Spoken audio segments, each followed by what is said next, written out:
IFM News. IFM News. IFM News. Lokal.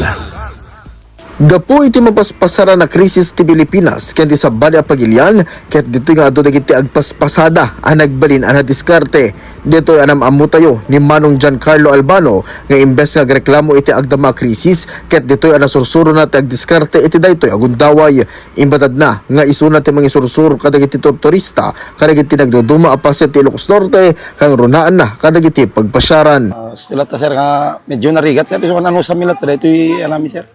Ito'y kahit tulog kami ito'y adala basik dumkat kada kami sa Roque DJ kanyamit sir. Kunana anarigaten no san isuna nga gunay ka nagsakbay iso nga obraen na daytoy kabayatan na mamati isuna asaan ang malpas iti kasto a krisis iso ang mga mayatlayan no agkuti ken agpanunot isudan tapno mapakadda dagiti pamilyada. Sir no ko sir dami makatudak kila tulong la tayo jayted dami kay asa si dala kada kami no kon sir. Personally, sir, at kay kayat mo, te, agpasada, when dito umay agitolnog ti turista kadagitor.